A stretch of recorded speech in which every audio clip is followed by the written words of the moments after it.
MIDDLEKAUFF! Heavy, hey!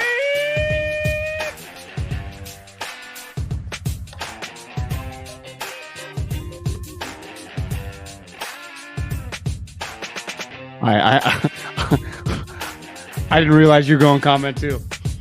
Start the show with a couple of the people's comments, John. There's no problem there. Sorry, I cut you off.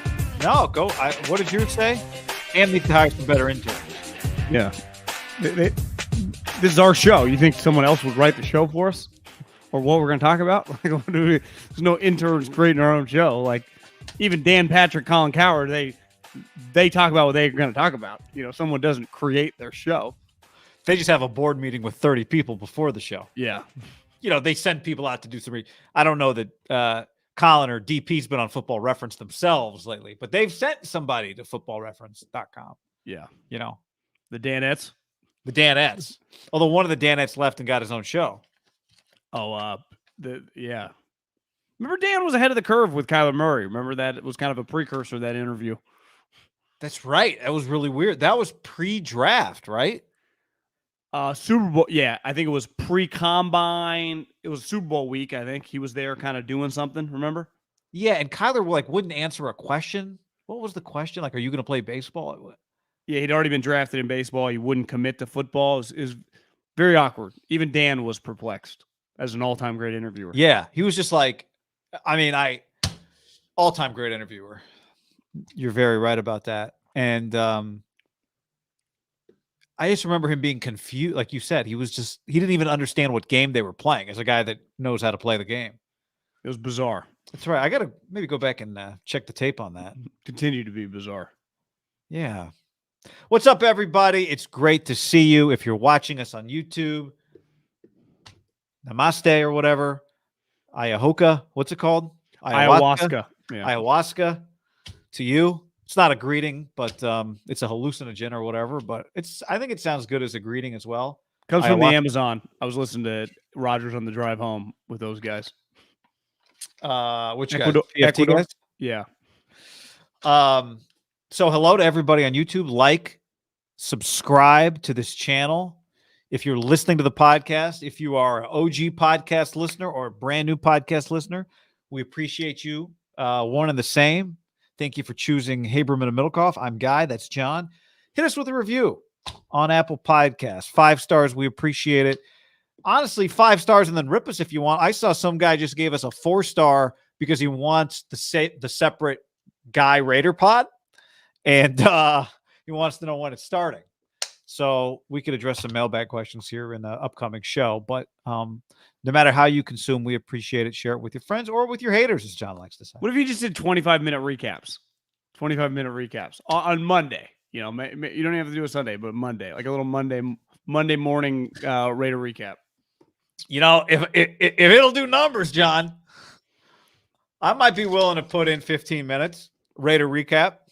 Give your heart and soul. You know, Raiders Chargers. We were just looking at the schedule. Week 1. It's not an easy first game for the old. Now, you could say they beat them. You know, for Herbert and the boys. Yeah, for Herbert and the boys. That's it. It's. You could argue it's the best, because to me that game might be better. It's not bigger, but it might be better than Tampa Dallas. Tampa Dallas is bigger, but just the actual football game, I'm pretty intrigued. Well, if you said you could only watch, maybe we should do this leading up like week 1 game draft. You could only watch one game week 1. There are a lot of shitty ones. There's Bills Rams Thursday. Do you count that, or is it? No, I think games? I don't think that counts. Okay, so only Sunday games week 1. You're right. There are some shitty games. Patriots Dolphins. No, I'm out. No. All right, your candidates are Chiefs Cardinals, Chefs Cardinals, Raiders Chargers, Bucks Cowboys, as you said. That might be it. I think that's it. Like, you know, Broncos Seahawks play, great, can't wait. Packers Vikings play, great, can't wait. But those are the 3. And if you said you can only watch one, I agree with you, John MIDDLEKAUFF, co-host of Raiders Today Daily Update podcast. You would go with Raiders Chargers. You're right. I would. Like, could I pay a little extra to get at least like a breakdown of the Kyler Murray? Because like I know what I'm getting with the Chiefs. I do think the Kyler storyline early on is pretty intriguing. Like you throw a couple picks, but people be coming out of the woodwork. Totally agree. To me, Tampa, Dallas, again, it's going to be massive, right? The Cowboys, Brady. If you told me right now 33 million people watch, the numbers, I'm not disputing its interest for casual people.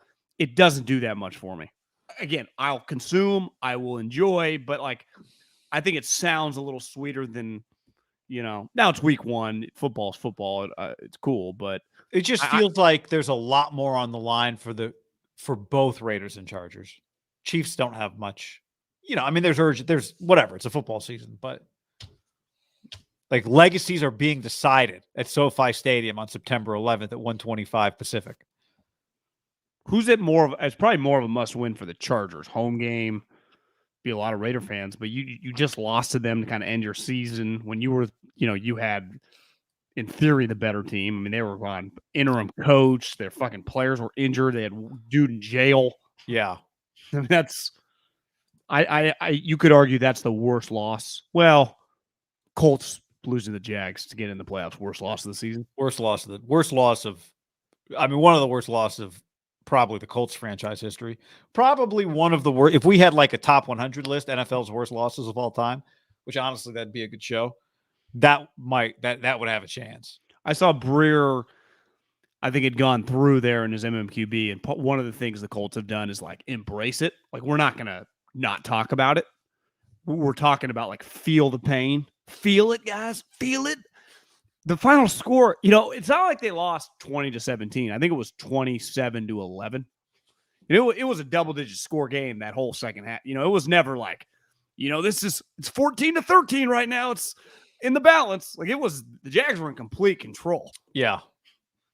But Carson, like to me, all that stuff, like Carson's gone.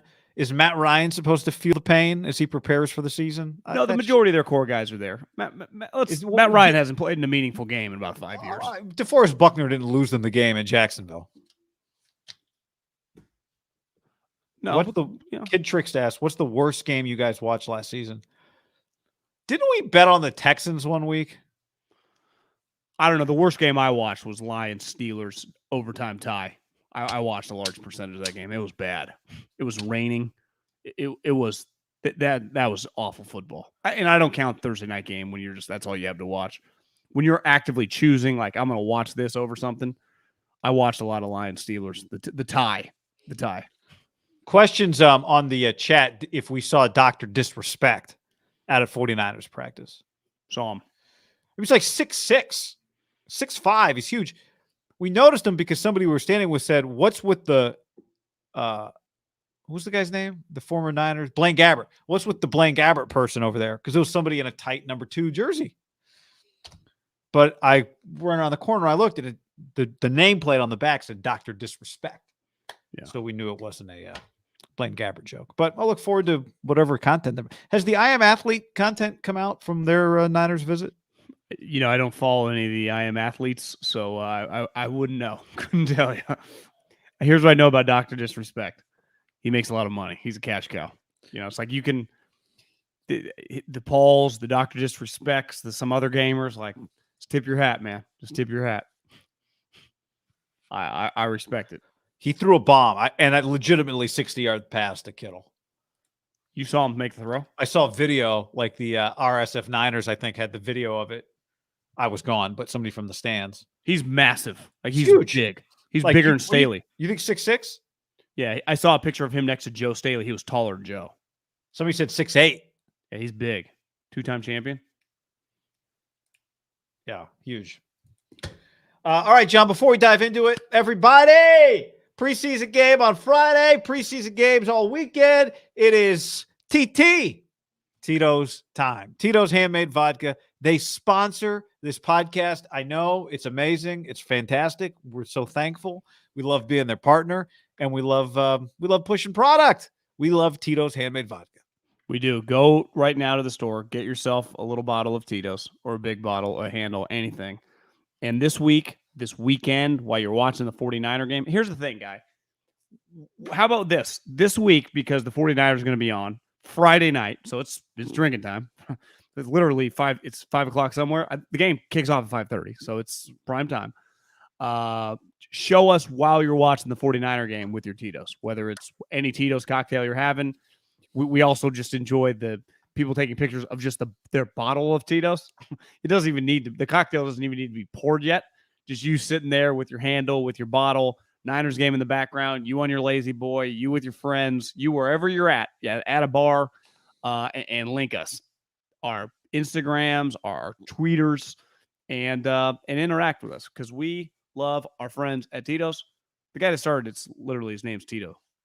Tito Beverage. Yeah. His name's Tito Beverage. You know, we like a great American success story, which is Tito, right? Tito was pouring at making it for his friends and then pouring at like charity events he would volunteer. And people started saying like, dude, this stuff's fantastic.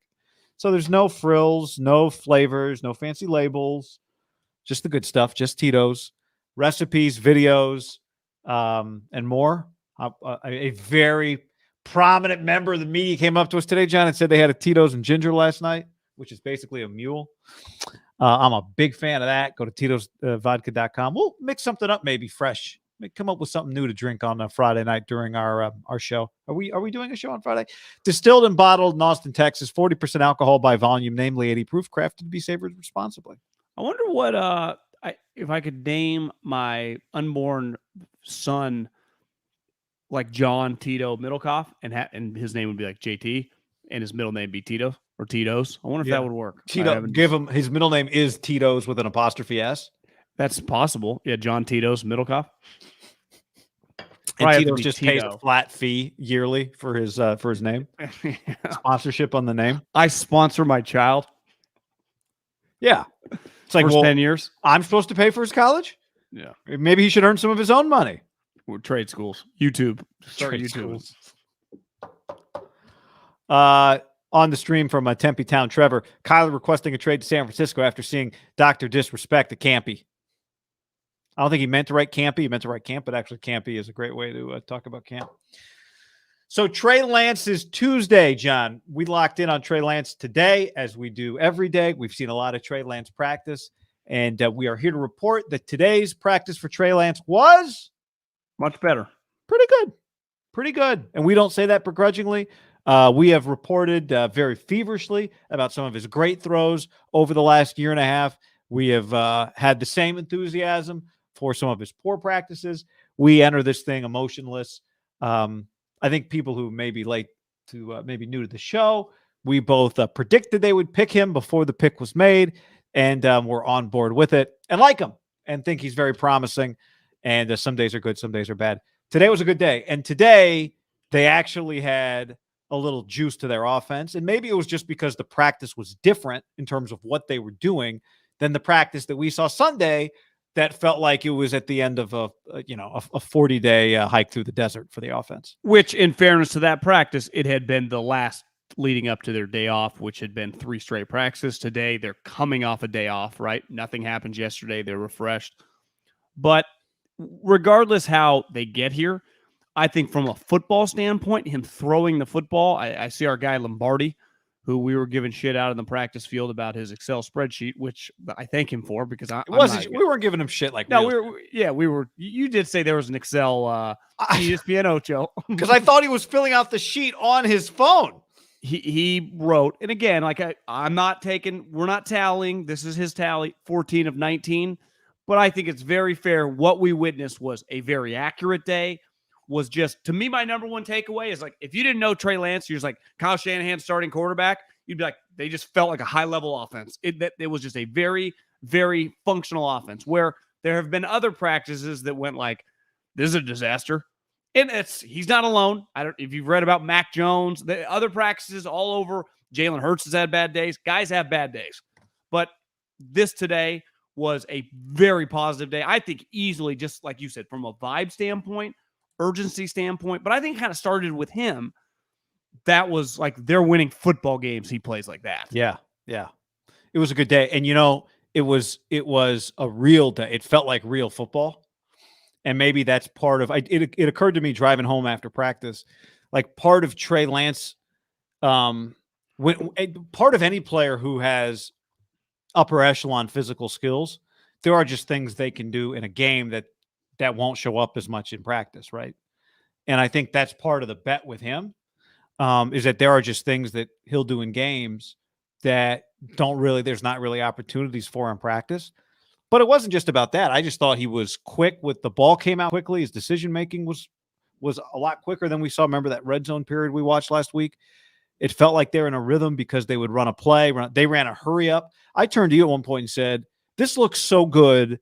Would you run hurry up on the first possession of the game against the Bears, the first possession of the season?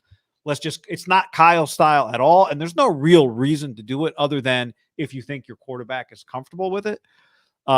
And you said, and you can say why you didn't like that idea, but I thought he just looked really comfortable in a situation that felt like real football instead of we're just doing drills and throws and drills and throws and drills and throws. He had one, and again, hard to say. There wasn't, pass rush can't hit him, whatever.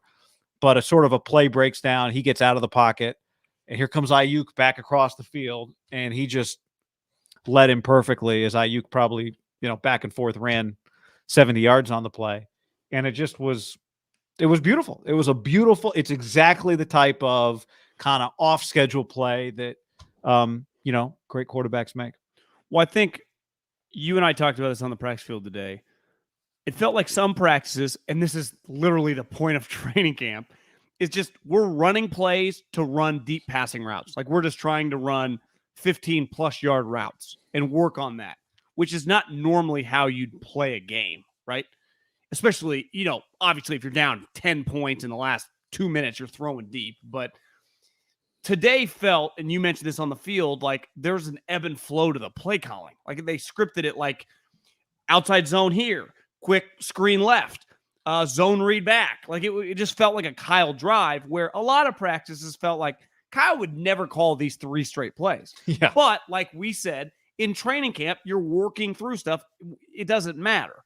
Now, you script the plays, but I thought today was much more reflective of the ebb and flow that you would see in a game. And some stuff didn't work. Like the Shanahan offense has one thing Rodgers actually said this on his Pardon My Take interview is he's like, listen, I've been in this offense. Majority of my life, I was in the West Coast offense. He's like, the West Coast offense isn't necessarily a scheme.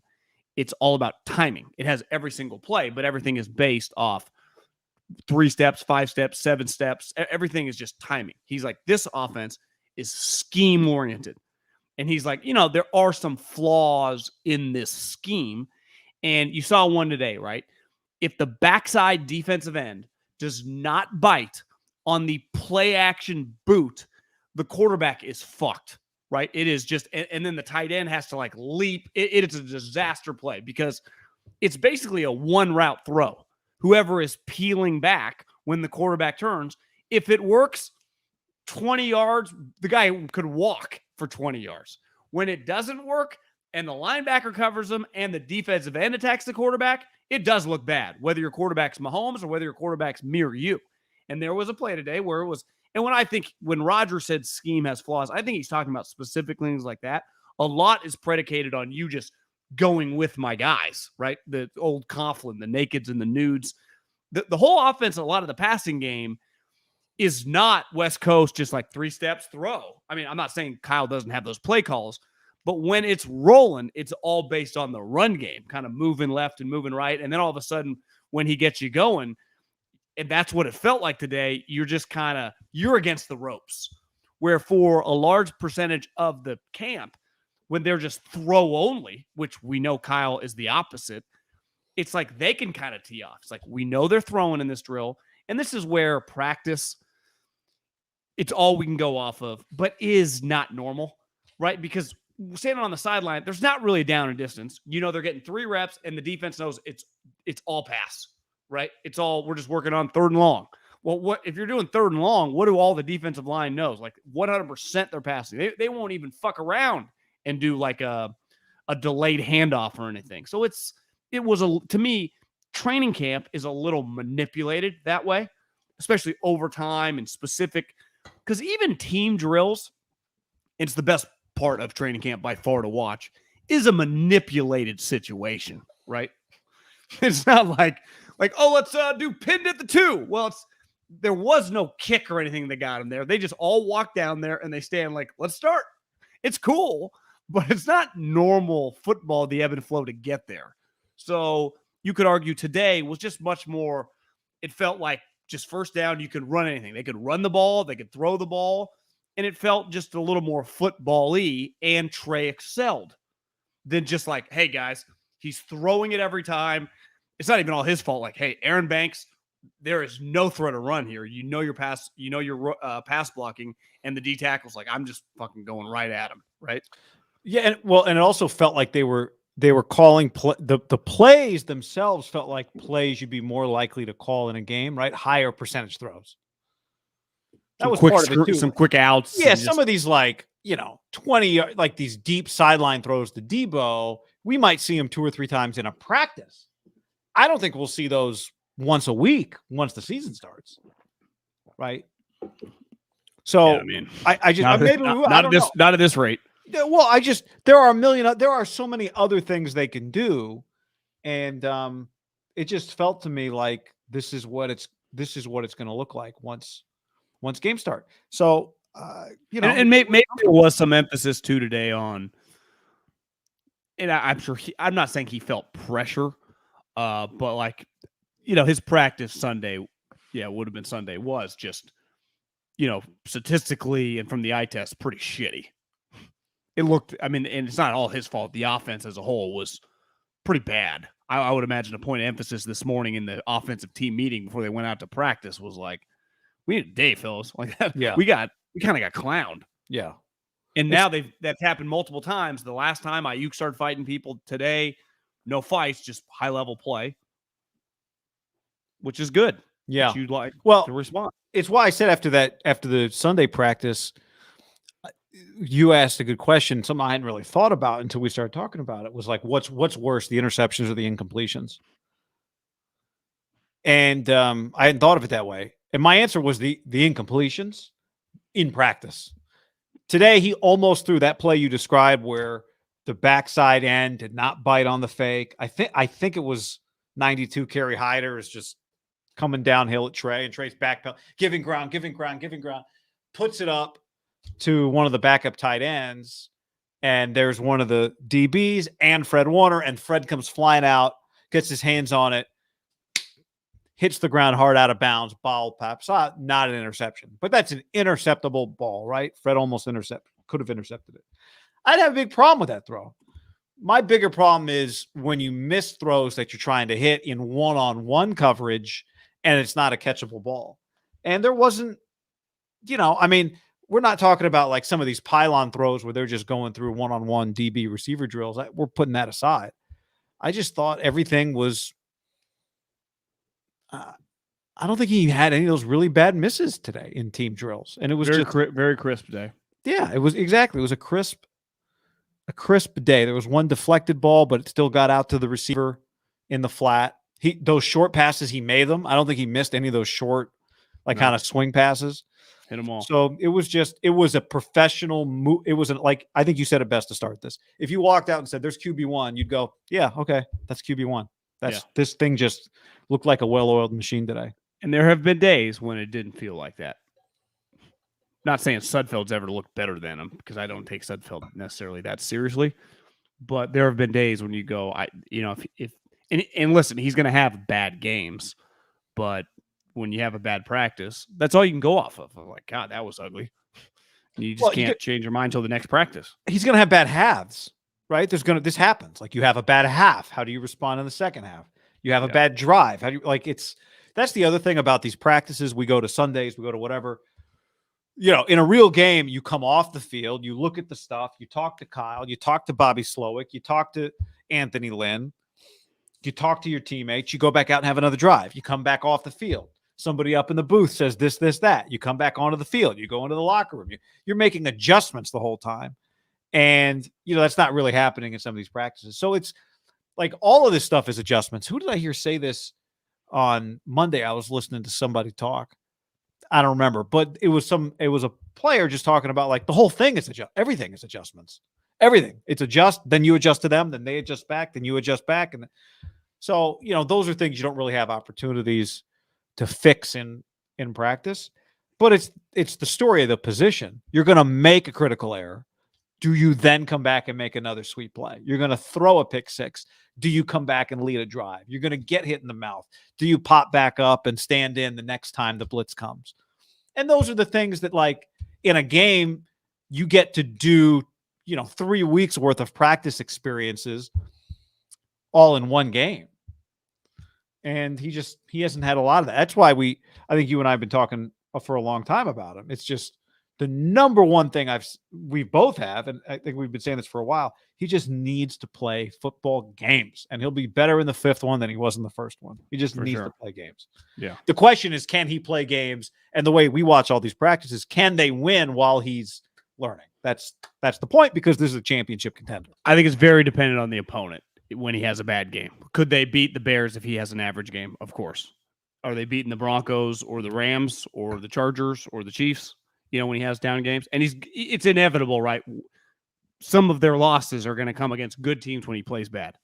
And hell, he might have a good game where they lose too. I mean, it's football, right? I mean, Aaron Rodgers won the MVP. They don't win every game. So it's just, you just got to find, to me, a way to build this thing. And part of it is like, I think you kind of have a knowledge, or you have like an understanding of how you want to play. But there is a feeling out process with him specifically, right? What he can do, what he can't do, how much I can put on him. In some of these, like he's only played 2 games. I think there's a learning out process. I don't know, with the head coach who's also the play caller, because there were some moments today, and we can get into like the running, like how much you're going to run him, how much is just he naturally going to take off. That you only truly know that as time goes on. Like, Dayball, I guess, no longer is in Buffalo, but toward the end, like him and Josh, he knew how to operate, right? What Josh could do, what he didn't want him to do, what Josh could kind of freelance on his own. Andy Mahomes that way. I think Lamar and Greg Roman, who've been together the whole time, like they're not starting from scratch because they had last year, but they're starting from scratch of like, this is now a marathon, right? We got 17 of these things. There's an ebb and flow. And even Kyle says, like, I do things to set up future things. Like, it's a big picture, but it's all with Trey in mind, right? And to me, there's a learning process for Trey individually. There's a learning process with Kyle and Trey working together. And then Kyle, just the play calling standpoint of the strengths and weaknesses. Like, he knows the strengths and weaknesses of Debo. Like, he knows the strengths and weaknesses of Kittle and even Ayuk. And even you would say their offensive line. Like, their offensive line and Trey, just what those guys in the middle, what their strengths are. They're just going to be a learning process to me early in the season. And you could argue the entire season, at least the first half, to then propel into the second half of like what we're really good at, what we're not good at, what, I shouldn't even ask this guy at this point in time. We can figure this out next year. Like, I don't need to force this. And, running, let's face it, his first ever start, he ran basically, it looked like RG3's offense, right? Kaepernick's the zone read offense. And with him running it doesn't feel at practice like that's going to be a major part, but it's clearly still there. Like that play, they're going to run that in the first game, a play or two. Now, are they going to run it 10? Like, I don't know. I would doubt it, but it's in their arsenal. And I would imagine Kyle goes, I actually feel very comfortable. Like, I know he knows that. He's been doing it since college, right? It's the other stuff. But then you could argue, like, if he's not as comfortable with the other stuff, games, do you kind of go back and then you mesh it off that? I don't know. That's where I would imagine Kyle, in a moment of sincerity, would be like, I don't want to run him as much, but it is a strength of his. If he shows early on that he's comfortable doing it, I'd be crazy to not do that to get his confidence up as a player, right? Also, if the other stuff isn't working, right? Like, part of the reason Deebo Samuel became a running back is because it was the best thing they could do. And it's part of, and Lombardi, we were talking to him on the sideline, made the point, because we were talking about that 16 carry game, whatever it was. Part of that, as he said, well, his finger was pretty hurt that day. That's part of the reason they ended up in that position. I think part of it with Trey is, does he look more comfortable running the football? Like you said, does he know how to protect himself running the ball? Because watching it today, they ran the ball multiple times with him in team, and Again, it's a practice. I thought he looked pretty comfortable doing it. He's not going to get hit in these spots. He knows that. But he looked comfortable. And to your point on those bootleg plays, like if you're a defense, if you're the Bears right now game planning for the 49ers, don't you have to kind of just go in with the plan that one of your ends is just going to be committed to Trey Lance? I think you have to start the game with that as opposed to him just killing you. The problem is it's going to open up the rest of their run game. The non-Trey Lance run game, I think, is really going to thrive this year because I think they're going to run him enough that teams feel obligated to dedicate a defensive player to him. I'd say you spy Roquan on him, but Roquan's demanding a trade. So Roquan will just be out there just reading his fucking 2-page declaration. Now you could argue, I don't know, as the middle linebacker need to spy Trey Lance quite I'm yet. not talking about spies. I'm talking about the backside defensive end is not going to come crashing down the line of scrimmage. They're going to be dedicated to Trey Lance. That's what I'm talking about. On the boots and him rolling back out. Yeah. But I would imagine the amount of people running this offense now, all these players, if you've been in the league a couple of years, you've seen this offense on your schedule multiple times. They hammer that in all week. Part of what just makes hit the offense so hard, yeah, that's true, is like you just kind of naturally, once they hit a couple of runs, like you're like, I'm making this play, and then it's like he doesn't hand it off, and boom. That to me is an area like wouldn't you imagine when their running game is humming and he keeps that there are going to be some moments where he busts off 20-yard runs with ease and like walks out of bounds where Jimmy was going to throw that play where Trey can take off. That's just a basic play that Kyle, his dad has run for. I mean, the family's been running for 30 years. That depending on who your quarterback is, that guy runs. Like if it's Matt Ryan, if it's Jimmy, like he's throwing it no matter what. Trey might go like, tell George Kittle, whatever, turn around, block for me, and I'll get behind you and we'll take off. Or here comes Trent Williams. Yeah. Tyler on the stream asked, how long was Trey's long touchdown run today? Would he have been tackled if they could hit him? I think it was 60. It was 60 or 65 yards, depending. I think the line of scrimmage was 60. So it was about a 60-yard run. And you and I were debating after the run because he looked really fast and just free and easy running. Ray Maluga was trying to track him down out there, but couldn't. Talanoa Hufanga, just a fun guy to watch in practice. What was your conclusion? Would that have been a touchdown run? I have a really hard time. I was at a bad angle to be able to give a definitive take. I always lean with some of these plays. Go route touchdown. I lean no on some of this stuff because it happens on running back sometimes, right? It's like, well, is that a 50-yard run or would there have been some collisions? Now, maybe he breaks 2 tackles, but yeah, because it felt like he was cornered kind of. And no one's going to touch him. I'm not trying to be a hater. I just would tend to lean in these situations all over the league. No. How fast, Alex says, did he look on that? He did look just in multiple of his runs today. And maybe it's just because we're on the field and we're watching on TV. Felt like he was running, if it's 4.8, 4.7, whatever, like a bump up from what we saw on television last year. Didn't it? Felt like he was faster. Yeah, and I think a lot of it was design runs, and I think he'll probably be faster on design runs. The question from last year to this year, he looked uncomfortable when it came time to decide whether to try and juke, whether to slide, whether to try and take on a defender, whether to run out of bounds. That's what. But he was already running it. It felt like he was thinking about that was eventually going to happen, and he wasn't running as fast as we thought he was. And right? then yes. Today, it felt like he was just letting it loose. And it was like, yeah, he looks, I'm not calling him Lamar Jackson or Kyler Murray, but he definitely looks like a top 7, 8 fastest quarterback in the league. He's bigger than those guys too, right? When he's running, heavier. He's thicker. He's just a bigger guy. So he has more than enough to be a dynamic runner. Do you envision him though? I guess they could scheme it. I mean, Daniel Jones, once upon a time, who actually is not a bad athlete either, had a 80-yard run. He just tripped. On something like that where you boot and no one's around, like where you're making guys. Do you think, like, I don't view him as like a 50, 60-yard run guy. I could be wrong. I think partly depends who you're playing, because the one thing about that 60-yard touchdown run today, that there was a moment after he was cornered where it was clear that Talanoa Hufanga was going to sprint, that they were both going to sprint, right? And Talanoa Hufanga was not going to tackle him. But it became a race, and Hufanga was coming from the other side of the field. And at that point, I think Trey started to sprint and Hufanga started to sprint, and he couldn't catch him.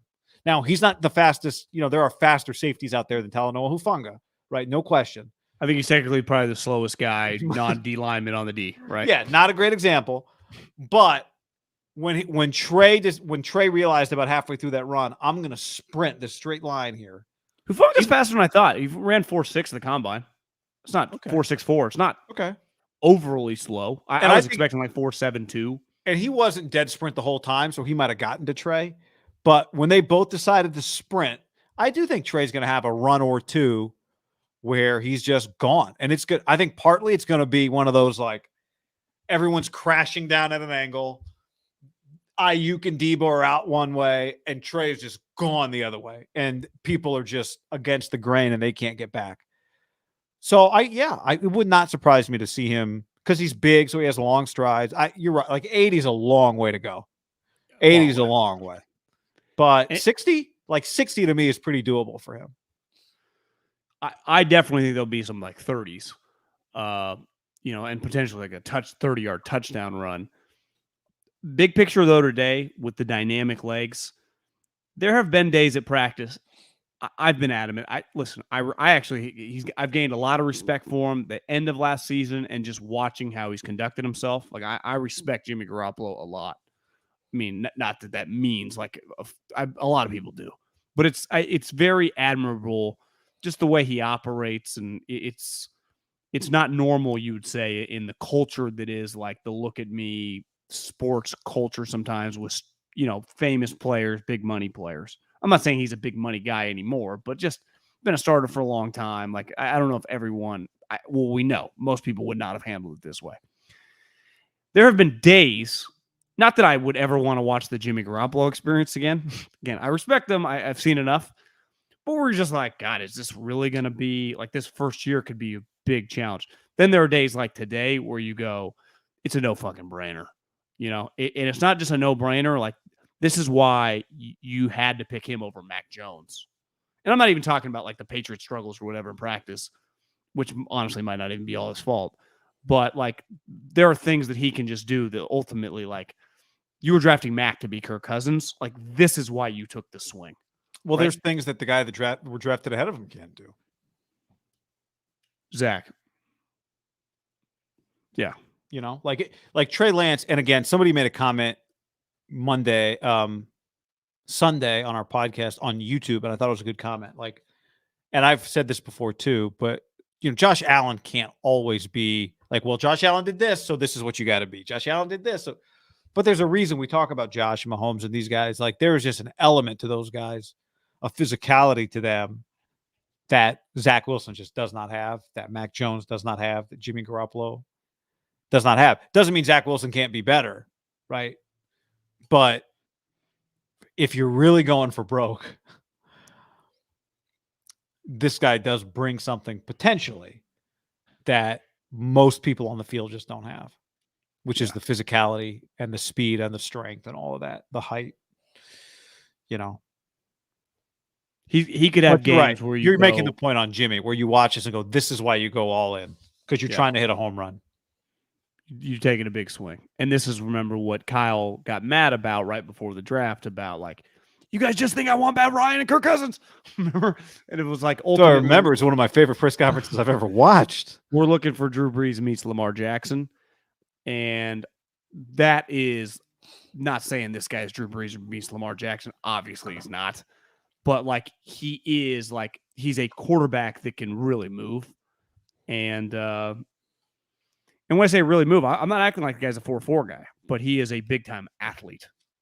Some big-time athletes aren't, like Hufanga's a big-time athlete. He's just not that fast, right? There are elements of his athletic ability where he just turns into a football player. Like, that's the thing people said, like, how do I describe Deebo Samuel? Like, he's just an elite football player. And I think sometimes the pushback on quarterbacks is like, it all comes down to throwing, and it does. And that's going to be what's going to make or break Trey Lance is going to be like, is he accurate enough?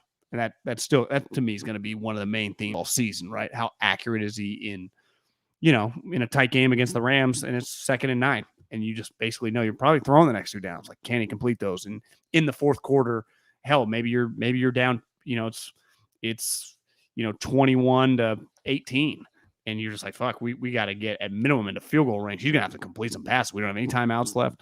That's gonna define his career, just big picture. But like, you can get by a little bit early on with just being a really good athlete and kind of figure it out from there. I think Josh Allen's a good example. Obviously, Lamar's a good example. Kyler was just a pretty natural thrower immediately. Like, that's, to me, that kind of, Kyler was even on a way different level than Lamar immediately, right? And he still is. When Kyler's humming, he's throwing BBs and it's like, God damn, this guy fucking throws a great ball, right? Arm angles, platforms. Yeah. Just hitting guys in stride. Like, no one's ever questioned, like, Kyler can't spin it, like that is, like, let's face it, Trey is getting criticized on things. And when I say criticized, people are just talking about, like, he throws a wobbly ball sometimes, not always that accurate. Like, there are things like Kyler's never battled those. I mean, part of that's crazy. He gets criticized a lot. It's all about stuff like he just wants to go game. And that's where I get back to Trey. You just bet on guys that, truly, truly give a shit. And this is the first year of kind of, I mean, last year technically was, but this is the year where we judge it because you're playing all the time, where you kind of build the base for the rest of your career, right? This is the first time kind of laying the foundation of every week you're starting. It's not like, well, Jimmy's finger's messed up, you're starting this week, and then you're going to go back down. Like, every single week, you are the guy. 17 weeks. The season's long. I can't imagine, like, I know he's excited.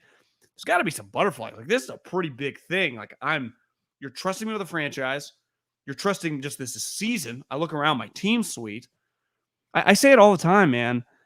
There's a lot of pressure on him. There's no way around it. And people would be like, well, this year, it's his first year. Like, anything, like, they missed the playoffs, it would be viewed as a disaster. We all know it would. We just know it would, because we kind of felt it last year just with Jimmy. And it's just the pressure now with this team to just the watered down NFC. It's just every game. I do believe that Trey is going to have a microscope over him that is for all the young quarterbacks.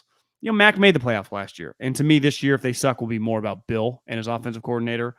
I think the Jets, people just view the Jets as shitty. The Jags just don't matter. Everyone thinks Fields' team sucks. And that was one of the most highly touted and rightfully so quarterback drafts of all time, right? 5 guys in the top 15, 4 in the top 9, or I guess Fields maybe went 11, but a bunch of guys going 1, 2, 3. I think he's going to be the most talked about because he's on by far the best team of the group, right? And that group just gets talked about a lot, don't they? If the best thing they can do for him is just win around him, but by far the best thing they can do is win, right? And just take some of the pressure off of him. Games or just other players play well? Games. Like, they got to win games. If the 49ers win games, then it will take pressure off of Trey Lance. Because if they're going to need him to make plays if they're not winning a bunch of games, then he's got to be the one to make plays. And that, in a very real way, puts like real pressure on you. Not here's what people are saying pressure, but it's 3rd and 7. You have to make a throw.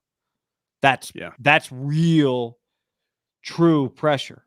And hopefully they can, avoid that a little bit. But like you said, I mean, he's playing NFL quarterback for the San Francisco 49ers. Like, there's no way to avoid the pressure. I do think watching him, you never sense that, at least watching him in practice. You never, again, get the impression that he doesn't know what he's doing, ever. I've not thought once, like, I don't think he knows what he's doing out there. Which clearly happens at practices around the league over the years with young quarterbacks. Right? And maybe would have happened last year if they just made him the quarterback from the jump. Honestly, it probably did at times. Yeah, you're right. It probably did during the season when we just couldn't see it. But teams will trick you, whatever. You get baited, it happens. I think you said it right. Like, it's going to be about accuracy above all else. Decision making, you try to do something, you learn a lesson. Don't try to throw it back. Tom Brady throws pick sixes. Yeah, I don't care as much about that stuff. Because I don't think he's going to do he's not going to do too much crazy stuff, I don't think. And B, Shanahan, like, part of this is the play gets called, do this, do that, easy throw, wide ass open, Brandon Ayuk, just hit him. Like, I think it's a lot of that. Yeah. I think, looking back years ago, the way I think they would like to play, it's a little different because they have much more star power in the receiving game, so that they will pass more than this team did. But the ethos of the team, play D, run the ball down your throat and just beat you up and let the young quarterback ease into his career, would be the early Russell Wilson Seattle Seahawks, when they were a power on D and a physical running. And really, right, it was one guy. They just had Marshawn. This team has that Marshawn in the peak of his powers. I mean, a Hall of Fame player. But I think the Niners, their mentality is going to be very similar to that, right? Smother you on D, have one of the best scoring defenses in the league, like try to allow 15, 16 points a game, run the ball down your throat, and just overwhelm you. Now, Seattle did not nearly throw the ball how even Kyle would want to throw the ball with his weapons, right? I mean, Doug Baldwin was like an undrafted free agent who was young at the time. Like they did not have Debo and Ayuk at the time, right? No, and he would that team have played a little different if they would have had DK and Lockett with that group? Probably might have taken more deep shots and stuff, right? But Russell was a 64% passer his rookie year, but they averaged 24.5 passing attempts a game. His rookie year. They only had 3 games in which he attempted 30 or more throws. Multiple. Well, I don't remember this game. Do you remember this game? They beat Arizona 58-0. I don't. Russell was 7 of 13 passing, with 1 passing touchdown and 1 interception. They must have run the shit out of the ball that day. Kyle dreams about games like that. 58-0 in Arizona. So road game. Marshawn, obviously their running back. Where's their rushing stats for that day? It was John Skelton and Ryan Lindley playing quarterback. Yeah, I mean, Marshawn went for 128. Robert Turbin went for 108. So they had 200-yard rushers that day. Carson must have tore his ACL that year, huh? What year is this? 14 or 13? 12. This is 12. So maybe Carson's not even on the team. Yeah, it may not have been. Don't you agree, though? Like that kind of a different their defense not going to be quite as good as that Seattle defense because of the rules, and their DBs aren't as good as those guys. But I think they could be probably a more complete team than that team. Russell's rookie year, remember, they lost in the playoffs to Atlanta. Like they didn't go. They went to the Super Bowl the next couple of years. I think Russell wins it the second year, and they go back the third year, right? But I think in terms of, we've talked a lot about Mahomes is really the only parallel of a young quarterback getting such a sweet team. That would probably be the other example, right? Of just a rookie getting. They went back-to-back years to a Super Bowl, but that was his rookie year. They didn't go to the Super Bowl. It was no. 14, Yeah, it was. Right? Sorry, I was reading you. So the year stats. The year that Sherman tipped the ball, Crabtree, that was Russell Wilson's second year in the league. Second year. And then sorry-ass receiver. And then they beat the shit out of the Broncos. And then they went back, and actually Rodgers talked about, they asked him what his worst loss was.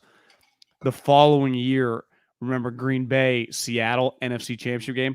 Green Bay was up huge, and Seattle somehow had Russell Wilson threw 5 interceptions. 5 interceptions in the NFC Championship game, and they still won. Wow. I mean, you're on a team, Johnny. It's a team. Sometimes your team has to pick you up. Holy smokes. How did they lose that game? Well, they had multiple drives inside the 2 that they ended up kicking field goals. It's an all-time McCarthy loss, I think it's known as. So they kicked a 48-yarder to send it to OT. They got an onside kick. I remember the Jermaine Kearse game-winning touchdown, though. But I think the Packers earlier in the game had multiple field goals where they were first and goal from the 3 or 2 yard line. It's just unheard of loss. Well, yeah, the first 2, Crosby 18-yarder, Crosby 19-yarder. That can't happen. The first 2 possessions. Very familiar. Packers been playing the same game for a while, huh? I know. Wow. John, before we go any further, let's tell the people about our friends at Indeed, Indeed.com/ham. Where right now you get a $75 sponsored job credit to upgrade your job post at Indeed.com/ham. Guy, in the minute, less than a minute, we've been talking to you. 16 hires were made on Indeed, according to Indeed data worldwide. The right candidate is doing everything they can to find you. So if you're hiring, if you're looking for candidates, you need Indeed. You can be sure you're doing everything you can to find them because they have the ability to match you, instant match. It's fantastic. Can't recommend it enough. That's right. Indeed is an unbelievably powerful hiring partner. They deliver 4 times more hires than all other job sites combined. So join the 3 million businesses worldwide that use Indeed to hire great talent fast. Start hiring now with a $75 sponsored job credit to upgrade your job post at Indeed.com/ham. Offers good for a limited time. That's a $75 credit at Indeed.com/ham. Indeed.com/ham. Terms and conditions apply. You need to hire. You need Indeed. Yes, you do. You know, we thought we'd talk about Trey Sermon today because Trey Sermon, we were having a big conversation on the sideline going through the depth chart. How many running backs going to make this 49er team? Elijah Mitchell, Jeff Wilson, Ty Davis-Price, Trey Sermon, JaMychal Hasty, Jordan Mason. And you said that our guy, Kyle Juszczyk, had some praise for Trey Sermon that you heard. Yeah, I was driving home. He was on with Greg Papa and John Lund. He said that he thought Trey Sermon has had the best 3 or 4 straight practices of his 49er career. And I don't think he's just saying that randomly. I mean, I felt like a teammate trying to prop up a guy who's kind of making some strides. Because let's face it, he said Elijah Mitchell just makes sense in this offense. Like the guy's a stud. He's a starting running back for the 49ers. Jeff Wilson is clearly just a Shanahan family favorite. Like that guy is going nowhere. And they drafted Price to run the ball. And he's going to run the ball. And even Juszczyk mentioned, like, goddamn, that guy's physical.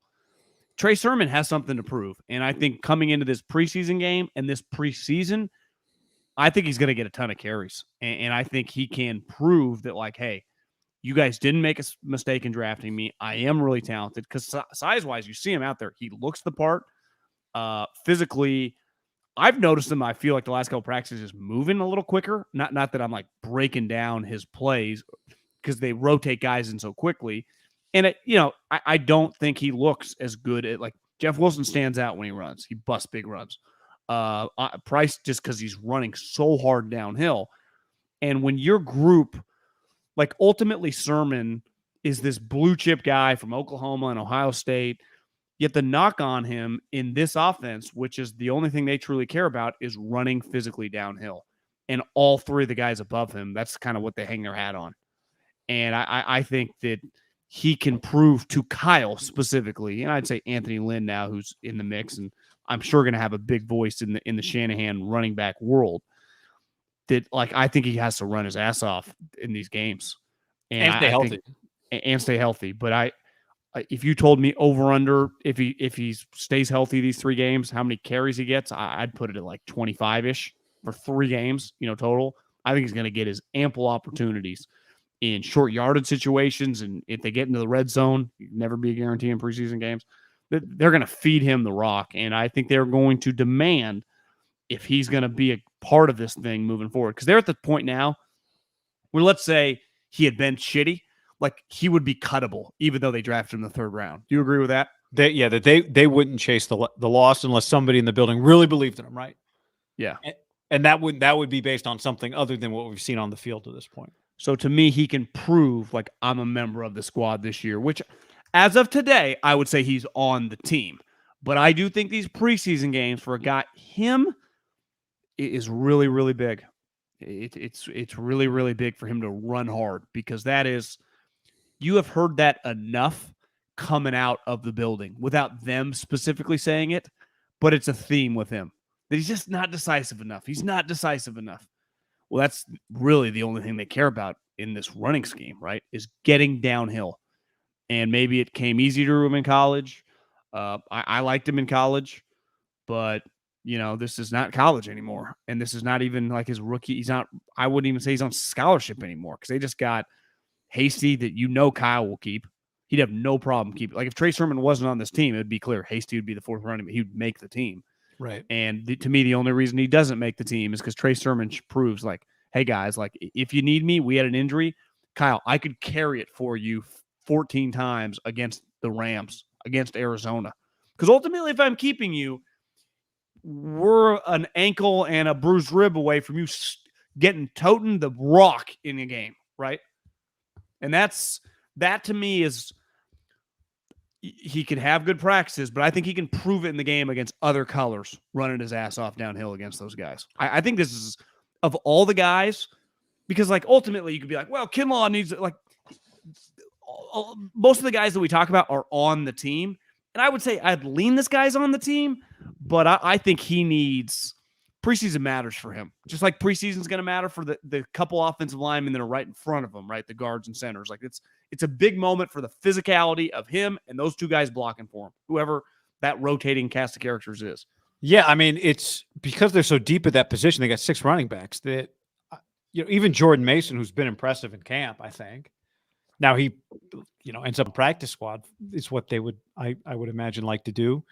We know they need a minimum of 4 running backs to get through a season, right? Maybe 5. A couple years ago, it was 5. Minimum of 4. Well, it's a little unique because the fullback is automatically on the team, right? Like some teams just have running backs. They don't have a fullback. So basically they keep 5 backs, right? Right. Now you could argue Juszczyk's kind of a hybrid tight end too. He's technically a fullback, but he does so much shit. He's kind of an out. You could just say he's in his own little category of a player. I would. Yep. I would too. So, but we know who 3 of them are. Might have came up to us, said, "What's up today, buddy?"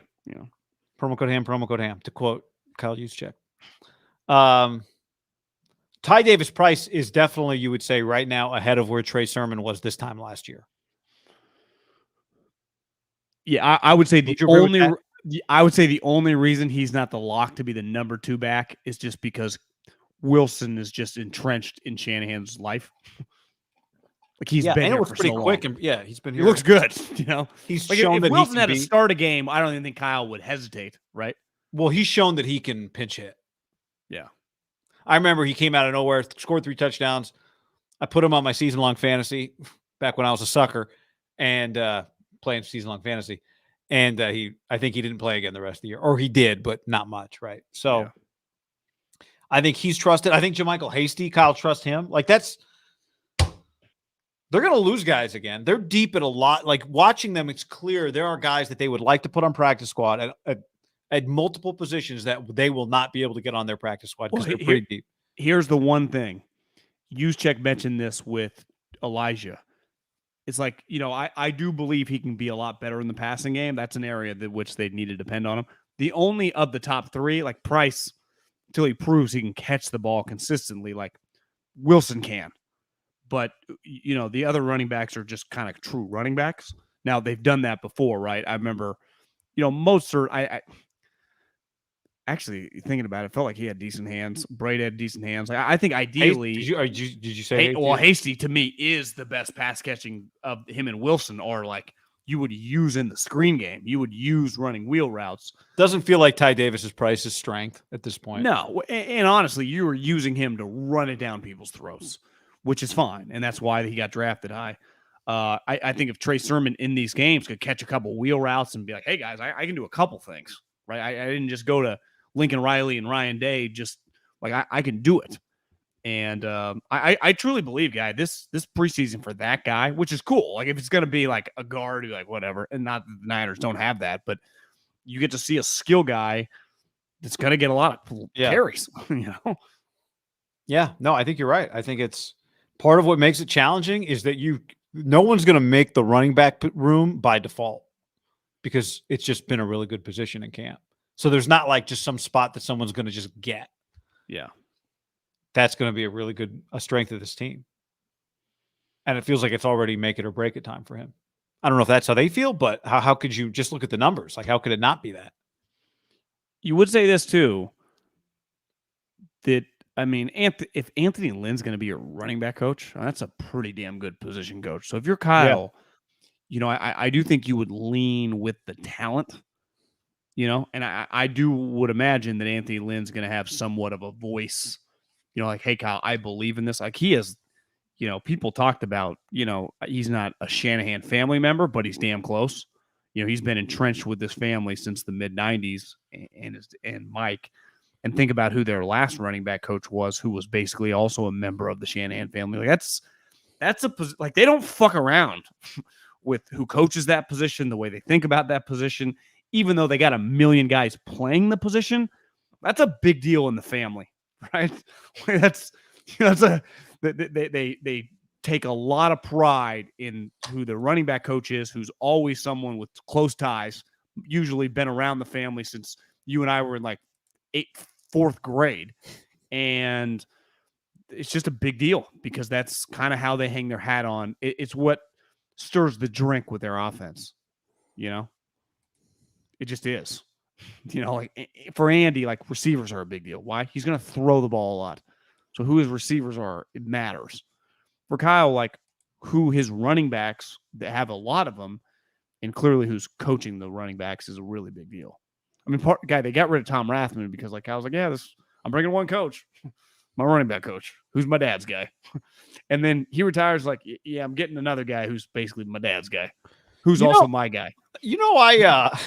I was just looking I was trying to find historical Mike Shanahan running backs coaches, and I just started going Football Reference, like back a season, and I ended up on like the pre-Mike Shanahan Washington football team roster.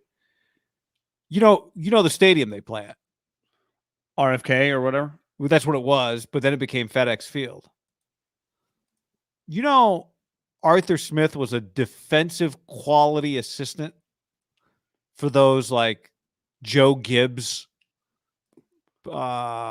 Jim Zorn football teams. Did not he just do anything to get his foot in the door? FedEx Field is a sponsor. I wonder how that conversation started. Are you going a little nefarious? I mean, he's become a head coach in the NFL, right? So like he's risen to a point where real football people have had to believe in him. So whatever. I mean, doors open for people in different ways. I'm not mad at it. Joe Bugle. God, Arthur Smith is an ugly guy. Just, I can just need some sun. I would say this. Yeah, I mean, North Carolina grad assistant, defensive quality control. He left in he did get, clearly he got fired or something because he was out of football a year and then was a defensive intern administrative assistant at Ole Miss in 2010. So it wasn't easy for him. Wow. Came up the hard way, guy. Somehow he went 7-10 last year, which I think is a little underrated how shitty they were. Do you know the name of the Ole Miss Academic Support Center? Patrick Willis. The FedEx Student Athlete Academic Support Center.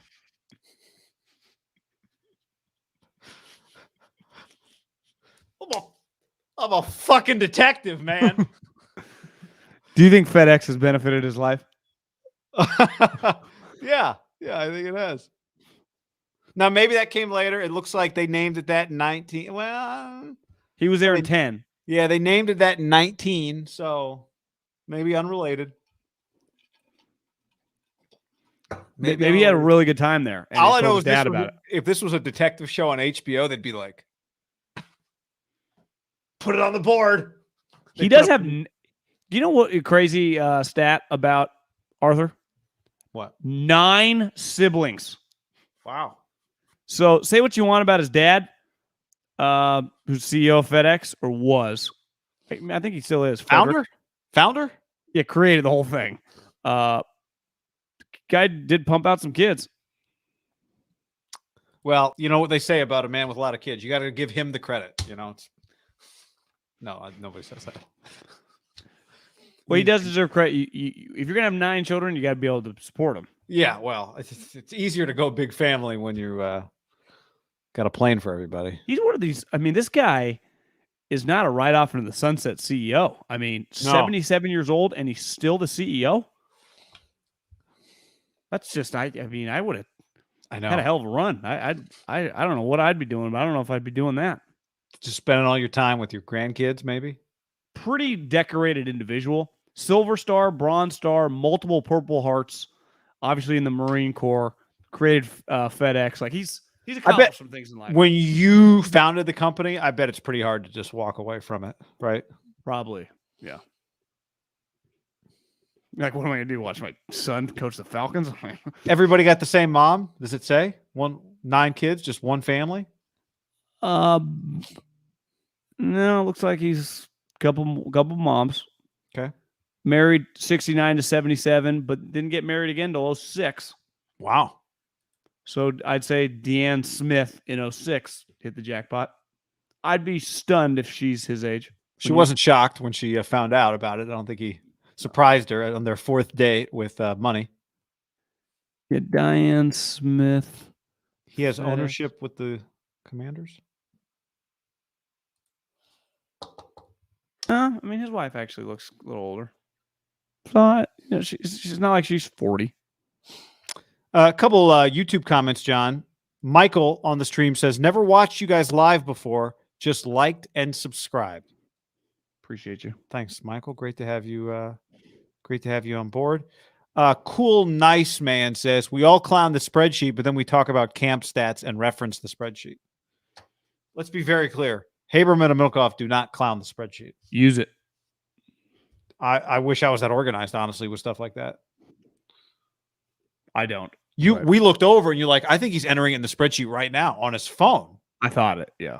Which he wasn't. He told us he writes it down and then puts it in later. But he is a digital age guy. I would say most of the Big J reporters out there, pen, but he has a paper. He does have a notepad too. He does. We should do breakdowns of how everybody. I actually am very interested in how people organize their thoughts, their notes, that kind of thing. Well, especially because if you're going to come out in your article and be really detailed about everything, like sometimes I kind of just peek, just scribble scrabble everywhere. I was like, how do you keep track of all this? GT on the stream says, never subscribed before, just watch live because of the algorithm. Yeah, whatever. We don't want your sub, GT. Frank says Adam Rank in the chat. Where's he at? Who's Adam Rank? NFL Network. You remember he got famous. Niner fans give him a lot of shit because a few years ago he picked the Niners to win 2 games. You know Adam Rank. You've seen him. Yeah. Well, I mean, John Hollinger picked the Warriors to go like 39-44. You know, it happens. Things happen. If you make predictions, you're bound to be wrong. Craig on the stream says, any surprises for you guys on the first depth chart from today? You see Jimmy? QB4. Did you see Kyle justification? I did not. What did Kyle say? Maybe he didn't say it. Maybe Mayoko wrote it like, guys, I mean, they legally were obligated to put it like he's technically on the team. They had to put him somewhere. You know, it was like, why are they even doing it like this? Well, they couldn't just put him at a kicker or they couldn't omit him. He's on the roster. He counts right now. Like he's one of their 90 guys, right? They have 90 guys technically on the roster, whatever their number is. It could be 89, 88. He's one of those. You know, it's not like he's just in his own world. He's technically on the team. I saw him today. I actually took video that I'm not allowed to post just because I'm like, I kind of want to document this. Just him making a couple throws. I mean, same throws he always makes. Just with those couple looking little white guys, the interns that got to be texting their friends. Like, do you know what I do at fucking my job? I'm supposed to work in the equipment room, but they say, hey, at 10 o'clock, I got to be out on the field every day to catch Jimmy Garoppolo's passes. Somebody just said they dropped the hammer in the chat. Said they just dropped the hammer on Deshaun. Is that true? See, guy, I don't believe it. NFL Commissioner Roger Goodell explains the league's decision to pursue a 1-year suspension, but that's not actually dropping the hammer on him. Yeah. Hold on. Let me just search Real Schefter. Who would want to mislead me in a chat? That doesn't seem. Yeah, you can't let this chatters. Per source, the fear that the Browns receiver Jakeem Grant might have suffered an Achilles tear today.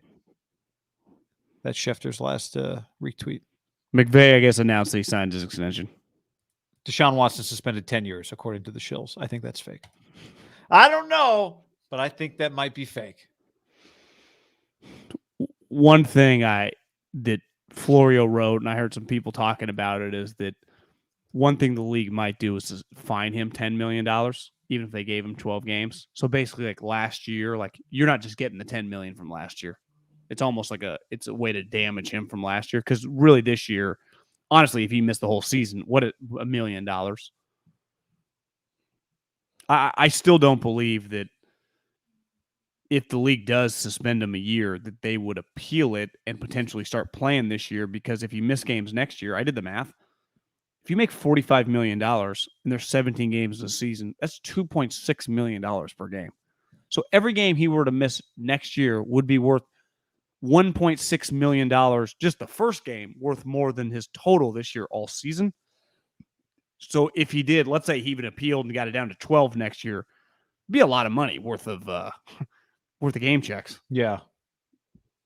Why would you risk that? I don't know. This story, I don't know, Goodell must be speaking somewhere. We've seen the evidence. She was very clear about the evidence. She reinforced the evidence. There were multiple violations that were egregious, and it was predatory behavior. He addressed Tuesday, blah, blah, blah. Why is he talking today? Maybe a Broncos ownership announcement? Yeah, to me, that's... Florio said it today. All right. How about Utah? 7th in the coaches poll? Or 6th? The Utes, just behind A&M. There was one beyond egregious. Like, you just can't. If they went 5, you can't put Texas at like 14. You just can't. I mean, can the guy that finished 5 and 7 year? But there are some years, like if they go 7 and 5 and you go kind of project, okay. They went 5 and 7. 5 and 7. 5 and 7. Even A&M, you'd be like, well, it's still a projection, right? They went 8 and 4 last year, but at least they've nailing recruiting. They're trending. Jimbo, I don't know, has won.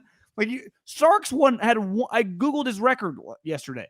1 season, and it was 9 I think wins? It's at SC. Washington? His first. Oh, wasn't it Washington? He didn't have a winning season at Washington? Well, he did, but he never won more than 8 games there, and several 7-game win seasons. Gotcha. But this is notion. Like, it's one thing. Well, how do you project the USC? I don't know. Their coach has a resume of winning. Like, what? It's like, I don't know. Lincoln wins. This guy. They've been a preseason top 25 team 5 years in a row. University of Texas? This is the 6th year in a row they're a preseason top 25 team. Now, that's the AP. I only have the AP in front of me, so we'll see. The AP poll comes out. Yeah, and the coaches next week.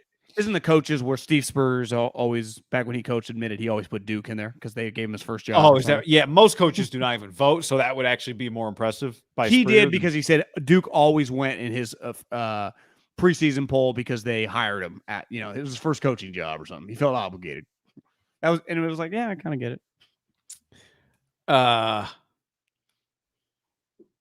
have no problem with that. He takes it just as seriously as most coaches. Yeah. But I don't know. Utah plays Florida week 1, so Billy Napier. If Utah doesn't win and look at the crowd and do this, they're crazy. I agree. Any other depth? Oh, somebody asked depth chart. I mean, Spencer, to actually answer the question, Spencer Burford, no surprise, right guard. Now it's not like Kyle Shanahan sits down and fills this thing out, right? This is PR staff fills out. It's out because they play a game this week is the reason that the depth chart comes out. Well, every team in the league then has put their 2 deep out within the next 24 hours, right? Yeah. Honestly, I didn't even look. Is Banks the left guard? Yes. And then Brendel or Brunskill's Brendel at center. And Brunskill's a backup? Yeah. So like all those guys are locks to make the team, right? Obviously, Banks is, Brendel is, Burford is a lock. I mean, hell, he's going to start, I think. Feels that way, unless he shits the bed. And Brunskill is going to kind of be the backup swing. Yeah. Which is, he went from being a starter to a backup. Kind of sucks. It's like, hey, guys, remember me? Started Super Bowl, NFC Championship. You guys remember all those games? Now I'm just your backup. Drake Jackson, number 2 on the depth chart. Pretty good NFL comes at you fast. Like Brunskill was I always thought was just pretty solid, functional. Boom, draft one guy in the 4th round. He's just a backup. It's a league, man, that just boom. But it's not like Brunskill had been like solidified in NFL. No. I mean, he was in the AAF. But my point is, if you're him, he's like, I'm starting on one of the better teams in the league. I'm a starter. And then it's just over. He'll probably never be a starter again, beside injuries, which can happen at any moment. But this is what I said about interior offensive linemen, why I wasn't. We'll see how good Banks is. You could find Burfords all day long in the 4th and 5th round. Like, that could just be your guards and centers. But you can't, for every one you hit, you miss on 3. Or I wouldn't 2. say 3. Yeah, I mean, I'm just saying they've been drafting offensive linemen here, right? Aaron and a lot of those guys, Moore. but a lot of those guys have played. Yeah. McKevich or whatever, filled in at McKivitz, yeah. tackle last year. He'll be starting probably at left tackle on Friday night. Yeah. Unless you want to get Trent Williams a bunch of reps. That probably won't happen. Would you guess Rodgers makes a trip? Aaron Rodgers? Like, do you think they bring a lot of their core guys? And that's a pretty long trip for a preseason game, just to have them sit on the sideline. I don't know. It wouldn't shock me if those guys aren't traveled. But I would have said this, I guess, Derek and all those guys for the Hall of Fame game. But part of it was like they got to go to the Hall of Fame. That game's a little different, I think, than some. Kind of feels games. like new coach. You kind of. Do you think Aaron Rodgers is on the sideline if you had to bet right now? No. You kind of feels like they leave him. Yeah. If you told me like Randall Cobb, him, Bakhtiari, a bunch of the defensive guys. If you told me LaFleur brings like 48 guys, I'd believe you. And they just play the majority of the game. You think we get a LaFleur, Kyle, and Brace? Been a little salty, a little, hasn't quite been the same. Rodgers started it. It wasn't like Kyle made this up out of thin air. I mean, Rodgers is the one that threw it out there. What was Kyle supposed to do? It's like, hey, Michael Jordan said he's open to leaving the Bulls. Like, he wants to come to the Knicks. Was it the Knicks' fault? Like, hey, we'd be interested. What were they supposed to say? No? But it got weird. And then they beat him, kind of ruined his season. I don't know. That'll be interesting. Do we get a LaFleur? Preseason's an easy time to shake hands. And it's an easy time to kind of bullshit, too. Like, is it crazy if there's a shot of them, like, talking, hugging, like an hour before the game? It's like talking life. Like, how's your squad looking? Because you'd just be you wouldn't be talking about, like, Rodgers, or you'd be talking about, like, random guys. Like, yeah, man, we got this. We love this undrafted free agent. Yeah, we liked him, too. There's a lot of that crap. Hey, Jordan Love looking good? How you feeling about your guy? Yeah, not great. I mean, they salvage it with Aaron. If they had to trade Aaron, or Aaron had retired over that, it would go down as one of the worst picks in NFL history. I mean, it'd be interesting to see how much he plays Friday. I mean, they got two other quarterbacks, right? Him and the guy from LSU. So he's going to play a lot. Well, there's going to been in the league 4 years. I've seen him. I hardly seen him throw the football. No one has. Yeah, he's kind of a mystery man. I'm kind of excited to watch Sudfeld and Purdy. I'm kidding. Don't worry. We'll hold that thought for our preseason preview coming up on Wednesday. We actually have some mailbag questions to get to. We have 2 Shave It or Save It submissions. I don't know if you're aware of that. Want to do that tomorrow? Yeah, we can. I mean, we're going to go to practice again, so who knows? Like, it's just practice fills up the old notebook fills up pretty quickly. Roquan Smith, John, could be traded any minute now or never. You think him and the McCaskies are going to sit down and plot the future of the Bears franchise? Did you tell him he doesn't have it? He represents himself? Is that that's correct? Represents himself. Was it on his duty to reach out to ownership? Yeah. Yeah. I mean, but he's at practice, so can he do the Watt brother, like, I'm going to walk in and just sit down face to face with the owner and get the job done, get the deal done. You always got to drop this when you're about to drop the hammer of like, I've had enough. I just want everyone to know I wanted to be a Chicago Bear for life. You always got to drop that for life. Well, did you read his statement? I skimmed the first page. The second page, I read the McCaskey thing. We need to figure this out. I'm offended type deal. Yeah, I didn't read the whole thing because it was one of those, my favorite thing on the internet is always the same. Like, I'm sorry that happened to you, or congratulations, but too long I didn't read it. Yeah. But then I heard somebody talking about it, and I think he said, yeah, I dreamed of playing like Wilbur Marshall, Singletary, Briggs, Urlacher, Butkus. Since the dad was drafted, I've vowed to play this. I mean, it's like he is. Now he's out there just trying to get paid too. Like, he wants them to pay him. But he's dropping the keywords. It's pretty clear this guy, like, there is something to this guy, right? Where he does have a lot of the qualities of just a franchise cornerstone. People, I know people that were obviously there, no longer there. They loved him. Like, he's good,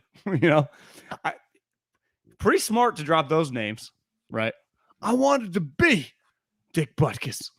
I wanted to be Brian Urlacher. I mean, that's all the Bears ever have, just defense.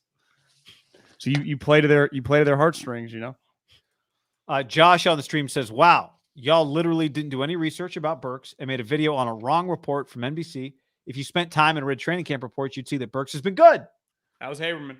So yeah, there was a false report, Roto World aggregation from a report that said that he's been running with the 2s and 3s in practice.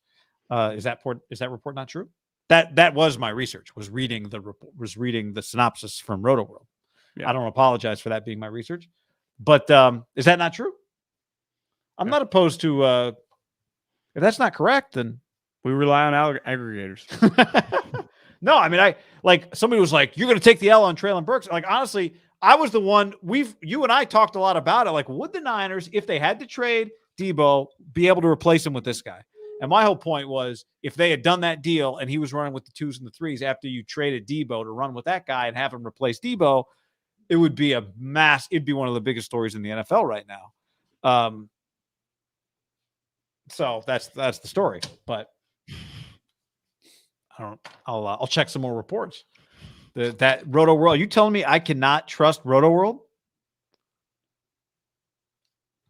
The NBC article was wrong. Mike Herndon, who replied to the article, is Mike the reporter? I don't know. Said he's been good throughout camp.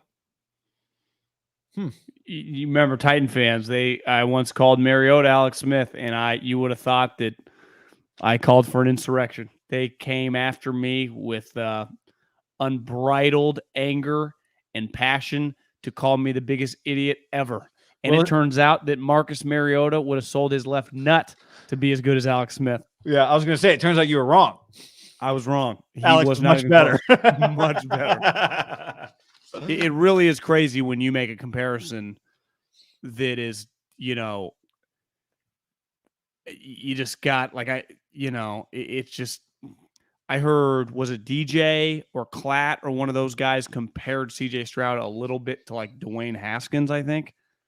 If you just do the wrong comparison, hey, this guy reminds me of Mac Jones. Like, if your comparison isn't to a top 5 player, like, yeah, I think this guy can be the next Josh Allen. If it ain't that, they're coming for you. It's like, yeah, this guy's the next Kirk Cousins. What the fuck?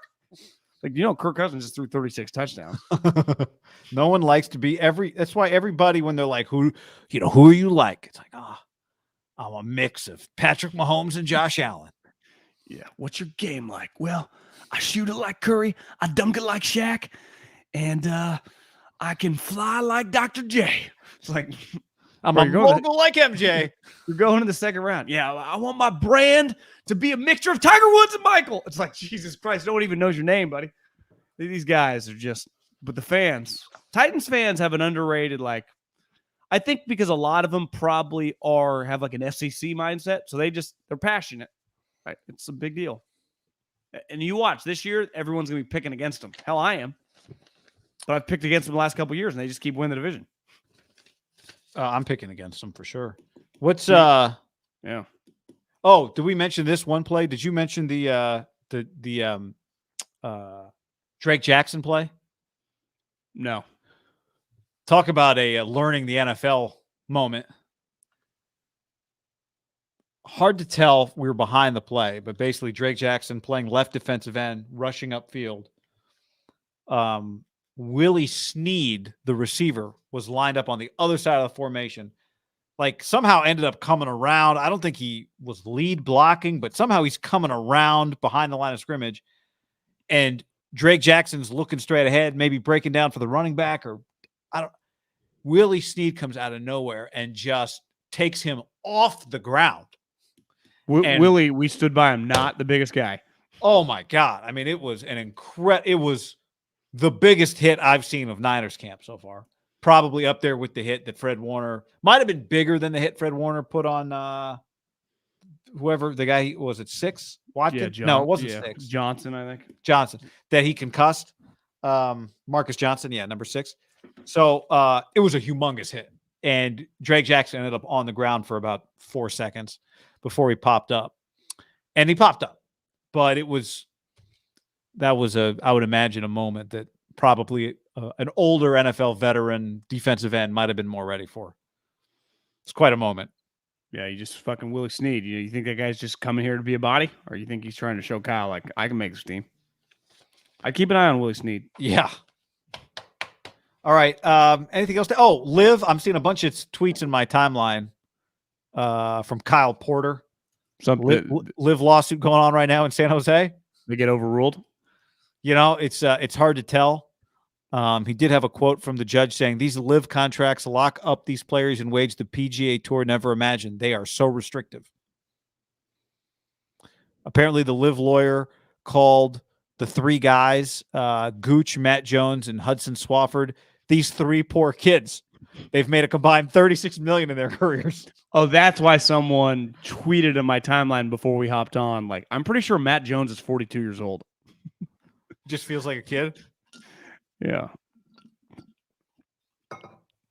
I just want to know when it ends, which is clearly they're going back and forth. It's not a one-day thing, is it? Or well, today is a speeded injunction to let these guys play. It's about the 3 guys playing in the FedEx playoffs Thursday. So there is a chance. Oh, I got you. The judge could rule that Taylor Gooch, Matt Jones, and Swafford are allowed to play in the playoffs starting. Even DJ and guys and Bryson that were in the top 125 just said they're out. They don't even care. These guys told LIV they wanted to sue to try to play. That's what's going on here. So, like, because they might make, if they were to win the FedEx Cup, they'd make more money than LIV is paying them potentially. Yeah, or even but just make some extra cash. Like these guys, like you said, they made a combined $36 million, but you factor in caddy, you factor in taxes. Like that's not that like relative. These guys are still trying to earn some cash. Like to DJ, right. He's like, I'm not fucking going to these 3 playoff events. Yeah, right. But I bet to Gooch goes, I don't know, whatever he was in the list, 40th, 50th. Like he was relatively high. What if he's like, well, what if I could win a couple million more dollars? Right. They did it in San Jose for a reason, though. I mean, it's pretty pro-employee last time I checked in California. Like, why wouldn't they do this in Texas or Florida? They didn't want to risk it. To me, they came to California specifically. Yeah, yeah. They're like them and Uber drivers. I mean, they're basically... The thing, though, is like the government told the Uber drivers, like, we want you to be full employees. And the Uber driver's like, no, like, leave me alone. Yeah. We want to get you health care. It's like, no, I want to pay for it myself because I want to drive just... Whenever you meet an Uber driver, you're like, how long you been driving? They're like, since 3 a.m. Their times are whenever you get their times. Like, how long you been on call? They're picking you up for, like an airport run at like 5:30 in the morning. They're like, I've been driving last night since 7 o'clock. Sometimes like my shift's just starting. Well, it's like you're creating the shift. Did I tell you about my moral dilemma with the Uber driver? Have I mentioned that? No. Short version, coming back from LA, calling Uber. It's hot. It's like 82 degrees. The AC in this thing is out. The car is the shittiest Uber I've ever been in. It's a Prius, but the roof is peeling. It is dirty. There's just soot all over the vehicle. And at one point, the guy's like putting his hand on the vents. The vents are blowing only hot air, and it's a 30-minute drive, and it's hot as shit. And I felt really conflicted. Like, clearly he needs this job to help. You know what I mean? Like, he doesn't have the money to get a better car. So I don't want to give him a shitty review because I don't want Uber to like shut him down. But at the same time, I don't want somebody else to jump in that car 82 degrees with only heat coming through the vents. I ultimately didn't rate him because I didn't want to give him 5 stars, but I didn't want to fuck up his. Not totally. pay a Like, living. no human being doesn't want their AC to work, right? Yeah, I mean, like that's one thing. The car being dirty, whatever, but One thing I've done, and I don't claim to be, the window was down. I'm not some elitist here. I no longer do the cheaper Ubers. I The tend Uber to Black? go. No, I go like, there's Uber, just the most basic one, and then there's one that's it's just a couple dollars cheaper. It's like Uber XL, just a bigger car. It's typically a newer car. I have noticed that. But it's always like a Suburban or something. No. This is it's just a more of a like you can get picked up in a Prius. Right. I'm only getting picked up like cars like Teslas and stuff now, and it's just a little bit more expensive. So whatever the cheapest one is, there is just the next level one. Because like sometimes if you had your golf clubs, let's say, or a huge bag, it would not fit in some of the cars that pick you up on the cheapest, right? Right. So a couple times I've just had to pick the next level up. Again, not the black or not the Suburbans, just the full compact size car that can always fit my golf clubs. And I realized it's only a couple extra bucks because sometimes it's hit or miss. Like AC's out, it's just uncomfortable. And it's like, if you're going anything farther than like here to downtown to go to a bar downtown to meet someone that's 5 minutes where you don't totally care. If I'm going on an airport run, I don't want to be uncomfortable. It's just, especially early in the morning or like it puts you in a bad headspace. Then you're all flustered. I'm telling you, little trick, just go the slightly more expensive. Typically, if I just assumed it was much more expensive. No, it's not. If it's like $30, it's usually like $36. Oh. And historically, you would always just go take the Uber, go the cheapest. I'm telling you, it makes a huge difference. And I have consistently in that got Teslas. And you just got so much space, so cold back there. You're like, this is awesome. That's an elitist move I've made that has paid off. And really, it's not even that much more. I promise you'll never look back. Next time you do it, just whatever the cheapest is, just do the next. I think it's just XL. I did pay like $7 extra for them to come fast, like show up immediately. I think I'm telling you, you start utilizing that move, the XL, slightly bigger car, and you never ever. Yeah, like right now, if I wanted to go to the city, it'd be $39.95 in a regular Uber, which could easily be a shitty Prius that's broken and you're screwed, right, and hot. Uber XL, $48.57. So basically, I promise you, $8.50 more. Go the XL route. From here on out, the rest of your life, you will not be disappointed. I'll promise you'll never get into an AC predicament again, or you never get into the car that like has plastic everywhere. It's like, what is going on in this thing? I had one too many of those experiences, and I can never go back. I see why. Especially if you're expensing it or writing it off, it doesn't even matter. Yeah. But I promise, even if you had to come out of pocket for it, the $8 extra for the cold AC and the windows up, it's worth Good it. tip. Good tip, MIDDLEKAUFF. Good tip. All right, I got to go read some Titans practice reports, John. So I will catch you all later.